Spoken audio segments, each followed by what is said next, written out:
So this is Wilfred, well, a part of Wilfred. That's Wilfred right there in the corner. Wilfred is a camper from the 70s, and this is something we've been traveling in about 17 to maybe 22 months now, and yeah, almost 2 years. I'm traveling full time. Needed to stop to make a couple of repairs to it. It's named Wilfred after the diabetes commercial actor Wilfred Brimley. We just thought it was funny the way he would always say diabetes, so we just ended up naming the camper Wilfred. So we did purchase the camper knowing that there was some damage to it, and there's some damage to the seams here. So this is where the walls kind of come to a 90-degree angle and they meet.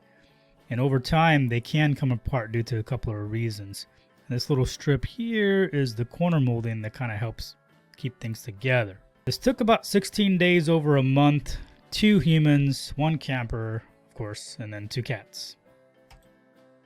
So from a previous fix at the rear of the camper, we had learned that the gaps in the seam usually happen due to wood rot from the water leak. And in order to find the water leak, you need to kind of open it up from the outside and the inside. But if you open it up from the outside, realize it's going to be a pain in the butt try to put it back together without it like warping and things like that. But you know, we needed to see what damage there was. So went in from the inside, cleaned it all out, didn't really see any damage. So went on the outside, cleaned it all out, saw this really old unhealthy insulation, probably like the original insulation from the 70s. Took all that out. We were wearing gloves, a face mask, and safety goggles too because of this old insulation. Because one, gross, and 2, it's not healthy. And the gloves had helped peel back the insulation and some of the siding as well, because the siding is sharp and the siding is stuck together with like all these staples. So you want to poke yourself. We cleaned it up. This is what it looked like. So it looked pretty good. Didn't see a lot of damage on the board itself or any of these 2x2s. A couple of spots that we kind of fixed together. Yeah, I like this quote by Lily Tomlin. And it seemed like we've done quite a bit of construction on this old camper. And she said, the road to success is always under construction. Speaking of construction, so once I knew that the front side was exposed, I wanted to make sure that it could be kept covered in between working on it.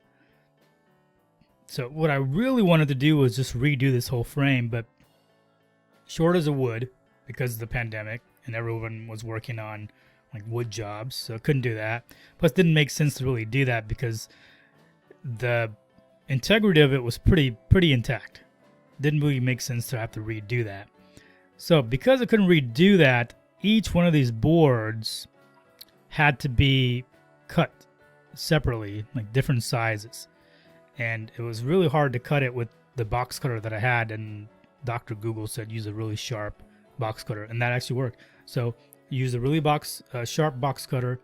I scored it and then cracked, and it broke free.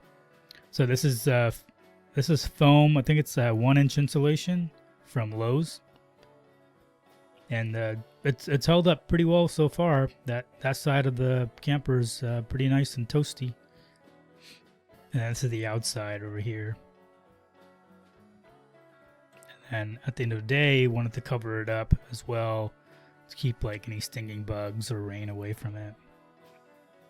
So I found the culprit. So there's a big chunk of wood rot that was cut out on the other end too that looked kind of like this.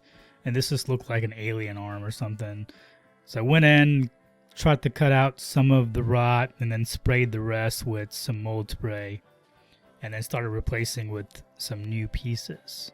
And I had to be creative because there wasn't a lot of wood left due to shortages from people working at home and cost of wood going up. So I did what I could with some Sansom steel ties and the wood that I had to kind of put it together. So it's a couple different sizes too. Like this is a 45-degree one right here. I had to learn how to do that. And then smaller pieces. And it was fun, but it was also really challenging. And I don't know if this makes sense, but like I loved every minute of it, but it was really stressful. And I didn't want to give up, but I was cussing a lot. Dostoevsky said that it's only through suffering we find ourselves. I'm glad I did it, and I figured out how to do it. I did have to learn a couple of different things. So I learned how to cut a 45-degree angle. And the way I cut it, it seems like it was kind of wonky. Like I set the circular saw I had at 45 degrees, and then I used another piece of wood as a guide, and I just couldn't figure out how to keep it straight and not have a jagged little edge. But it worked out. What was important was the one on the right side. The right side was important to make sure it was exactly at 45 degrees, because imagine this being like the wall. So it has to be 45 degrees because the angle of the aluminum is also 45 degrees.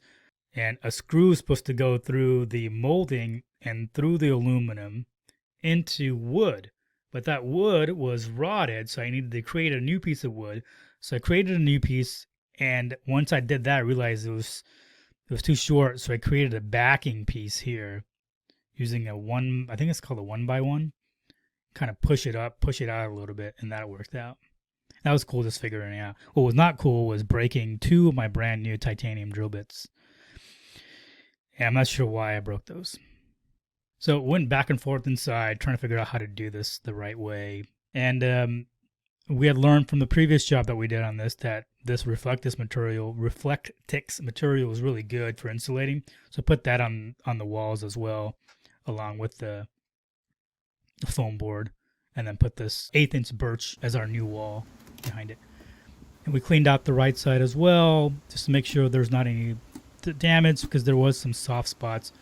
And there wasn't really any damage, but I did find something interesting during the cleanup process on the right side. Yeah, I'm going to make a new Jurassic Park movie from that. No, I'm kidding. That's a weird skull that I found.